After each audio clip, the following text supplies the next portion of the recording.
1856-cı il oktyabrın 16-sında Lənkəranda anadan olan Səməd bəy Mehmandarov əslən Şuşalı idi. İlk təhsilini Bakıda gimnaziyada aldıqdan sonra 16 yaşında Peterburqda yerləşən 2-ci Konstantinovka artilleriya məktəbinə daxil olur. Elə hərb tarixinə qızıl hərflərlə yazılan həyat hekayəsi də bundan sonra başlayır.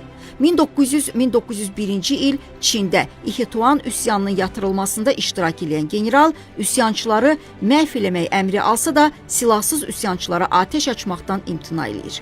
Onların başları üzərindən cəmi bir neçə atəş açaraq şəhər divarları arxasında gizlənməyə məcbur eləyir. 48 yaşında Rus-Yapon müharibəsində iştirak edərək Sibir atıcı topçu divizyonunun komandiri təyin edilir. Birinci Dünya müharibəsi illərində uğurlu hərbi əməliyyatları yerinə yetirən istedadlı sərkərdə kimi ad-san qazanır.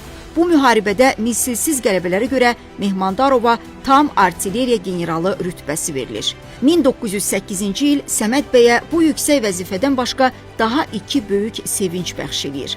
Həmin il general-leytinant rütbəsi ilə təltif edilir və uzun intizardan sonra oğlu dünyaya gəlir.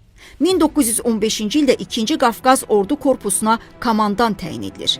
1917-ci ilin əvvəlində Rusiyanın bütün hərbi ordenləri ilə, eləcə də İngiltərənin, Fransanın, Rumıniyanın bir neçə hərbi ordenləri ilə təltif edilir. 1917-ci il fevral burjua inqilabı zamanı Qafqazda olan Mehmandarov həmin ilin aprel ayında vəzifəsini həmişəlik tərk eləyərək istefaya çıxır və bir müddət Vladikavkaz şəhərində yaşadıqdan sonra Azərbaycana gəlir.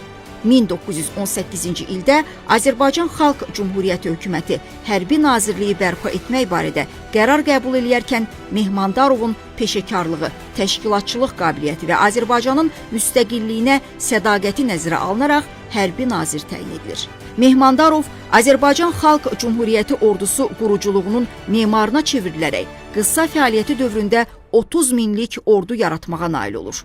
1919-cu ilin yazında İngilis hərbi hissələrinin Azərbaycanda olduğu dövrdə talanlar və kəşfiyyat işləri aparmasına etiraz olaraq İngiltərə hökumətinin 1-ci Dünya müharibəsi illərində verdiyi ordenləri qaytarmaq üçün Azərbaycan hökumətindən xahiş eləyir. Ordu quruculuğunun milli zəmində qurulması və aparılması Mehmandarovun hərbi nazir kimi izlədiyi əsas xətt idi.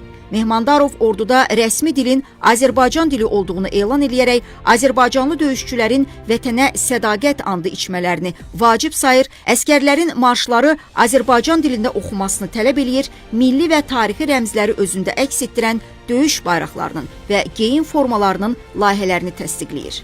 Bakı ətrafında və şimal sərhəddi boyunca güclü müdafiə sisteminin yaradılması, 1920-ci il martın sonlarında Qarabağa erməni təcavüzünün qətiyyətlə dəf olunması və Cümhuriyyətin ərazi bütövlüyünün təmin edilməsi Mehmandarovun hərbi nazir kimi fəaliyyətinin dəyərli nəticələri idi. Həm Qarabağ istiqamətində, həm də Qazax-Tovuz bölgəsində genişlənən erməni təcavüzünün qarşısının alınması üçün ölkənin hərbi potensialını məharətlə istiqamətləndirən Mehmandarov strateji təşəbbüsü öz əlində saxlamaqla Azərbaycanın hərb tarixinə layiqli səhifələr yazır. Sovet işğalından sonra vəzifəsindən istefa verən Mehmandarov Gəncə üsyanının təşkilində günahkar bilinərək 1920-ci il iyunun 4-də həbs edilir.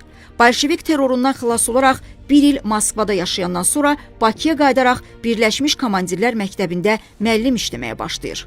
1928-ci ildə Mehmandarov səhhətinə görə orduda xidmətdən təxris olunur.